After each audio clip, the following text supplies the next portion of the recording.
여러분들 속에서 세상 가운데 믿음으로 이기고 싶은데 그게 잘 안 되고 자꾸 이것을 잊어버립니까? 그렇다면 여러분들은 하나님 안에 그 광야의 자리, 기도의 자리를 만들 필요가 있습니다.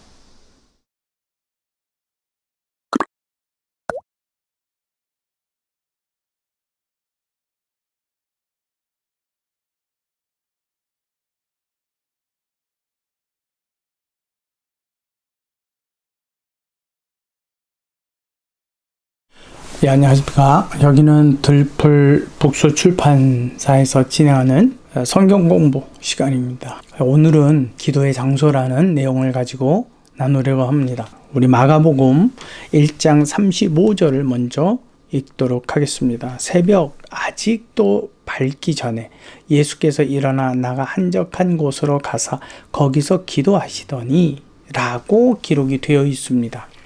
누가복음 5장 16절에도 예수는 물러가서 한적한 곳에서 기도하시니라.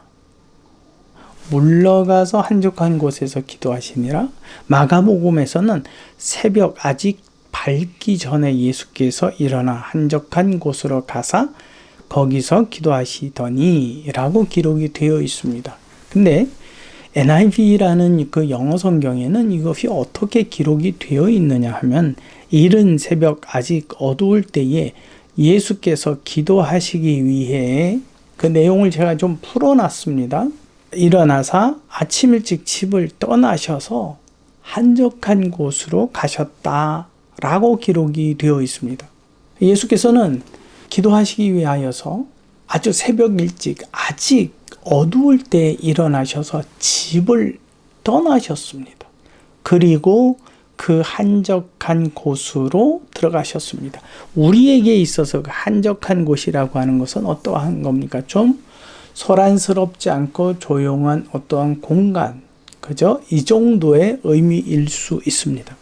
근데 헬라어 사전에서 이 한적한 곳이라는 그 의미는 고독한 곳이라는 의미를 담고 있고, 버려진 곳, 그 버려졌다라는 건 아주 황폐하다라는 곳이 되겠지요. 그렇기 때문에 이 고독하고 황폐한 이 장소는, 이 장소 자체가 외로움으로 가득 쌓여져 있는 겁니다. 누구와 교제 나눌 수 있는 여건이 전혀 이루어지지 않은 것이죠. 에레모스라고 하는 그 단어 하나가 주는 의미는 이 모양 저 모양으로 풀어볼 수 있지만, 예수께서 이 한적한 곳을 찾았던 그 상황은 그분 안에서 굉장히 외롭고 고독하고 정말 황량한 곳, 왜요? 아무도 쉽게 찾아올 수 없는 그 곳에 가셨다라는 의미를 아주 정확하고 절실하게 표현한 것입니다. 그 예수께서는 왜 이런 곳에 가셨을까요? 오직 사람과의 관계가 아니라 하나님과 예수님 자신과만의 그 관계성을, 그 친밀함들을 만들어가기 위해서 그분은 오직 하나님 앞에 계시기를 원했던 겁니다. 여러분, 우리 예배라고 하는 것이 바로 이와 같은 것이라는 생각을 해야만 합니다. 여러분, 때로 우리는 바울의 교훈처럼 항상 기뻐하고 쉬지 말고 기도하려면 사람이 있든지 없든지 그 모든 상황 속에서 하나님과 교제를 나눌 수도 있습니다. 그러나 그 하나님의 존재 가까이에 내가 이르는 하나님에 대한 경험을 하기 위해서는 이처럼 우리는 스스로 외롭고 또 고독한 한적한 곳에 내가 처해 있어야만 합니다. 이것이 굉장히 중요한 겁니다. 우리는 함께 모여서 으쌰으쌰 하며 주여 주여 하면서 힘을 앞에서 큰 목소리로 기도하기 쉽습니다. 그래서 몇 때마다 교회에 가서 같이 통성으로 기도하고 또 여러 성도들과 같이 기도를 공유하며 기도의 위로를 받습니다. 물론 좋습니다. 그러나 그 개인이 홀로 섰을 때에는 예수께서 기도의 본을 보여주신 그처럼 한적한 곳, 외롭고 괴로운 곳, 아무도 없는 그곳에 오직 하나님만을 위하여서 서는 신앙의 꿋꿋한 자세가 필요합니다. 이와 같은 것이 없으면서 여전히 사람과 어울려서 으쌰으쌰하며 예배의 시끄러움, 또 어떠한 사람과의 교제 가운데서 내가 하나님을 찾는다, 그렇게만 찾는다라는 것은 결코 옳은 신앙으로 이어져 갈 수가 없는 겁니다. 어쩌면 혼자 있다라는 것, 우리 인생에 있어서 혼자 있다라는 것, 고독하다라는 것, 허전하다라는 것, 외로움이라는 것은 결코 습관화되지 않는, 적응되지 않는, 너무너무 거절하고 싶은, 결코 그와 같은 분위기와 내가 친숙해지고 싶지 않은 그 상황일 겁니다. 그렇지요?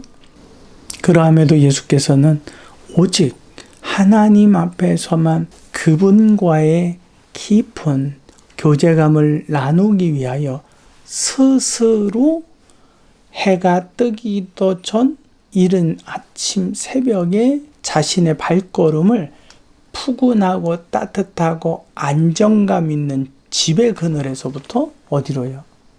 광야로 옮기셨습니다. 여러분, 예수 그리스도는 믿음에서 장성한 분이십니다. 그리고 믿음에 있어서 온전한 분이십니다. 그러함에도 이 땅에 사람의 몸을 입고 오신 이상 그분께서 우리에게 기도의 본을 보여주셨습니다. 그게 바로 광야의 기도입니다. 이걸 우리는 꼭 기억해야만 합니다. 여러분, 제사 중에 상번제라고 하는 것이 있습니다. 그것은 하나님의 성막에서 이루어지는 것인데 매일 새벽 동이 틀 때와 동이 질 때 아침과 저녁으로 아무도 와주지 않는 그 회막 안에서 오직 하나님께로 향한 그 제사가 진행이 됩니다. 그 제사가 진행이 되었을 때 그 다음으로 안식일 제사와 절기 제사가 온전하게 되는 겁니다. 여러분들에게 이와 같은 부분들이 꼭 이해가 되었으면 좋겠습니다. 그래서 나만의 기도의 공간, 나만이 하나님을 찾는 그 한적한 곳, 아무에게도 보여주고 싶지 않은 그 어떠함의 한 공간이 여러분들에게는 있습니까? 여러분들에게 그 공간이 있어야만 합니다. 거기서 기도해야 하고 내 소원을 아뢰기도 하고 내가 그분의 메시지를 듣기까지 끙끙대며 알아내는 곳이 있어야만 합니다. 그래서 예수께서는 이와 같은 습관 속에서 갈보리산 그 안에서 제자들과의 거리를 두고 그분 혼자 그 간구의 열심이 어느 만큼이었는지 땀방울이 떨어지니 핏방울처럼 되어지는 그 몸부림을, 그분이 그렇게 기도하셨던 그 자리가 곧 광야고 고독의 땅, 황폐의 땅, 외로움의 땅. 하나님은 그때에 예수 그리스도의 그와 같은 그 광야의 기도 속에 그분에게 힘을 더하고 돕는 놀라운 역사를 이루어 주셨습니다. 여러분, 세상 가운데에서 믿음으로 이기기를 원하십니까? 그 기도의 장소가 있어야만 합니다. 여러분들 속에서 세상 가운데 믿음으로 이기고 싶은데 그게 잘 안 되고 자꾸 이것을 잊어버립니까? 그렇다면 여러분들은 하나님 안에 그 광야의 자리, 기도의 자리를 만들 필요가 있습니다. 한동안 저기 했던 그 미국 기독교 영화 중에 그 워룸이라고 하는 영화가 있었습니다. 하나님과의 그 기도의 씨름, 그것을 아주 극명하게 초점을 맞춰서 표현해주는 영화였습니다. 혹여라도 여러분들에게 기회가 되신다면 그런 영화도 한번 보시고, 그 광야의 기도 처소, 기도의 장소라는 게 바로 이런 걸 이야기하는구나.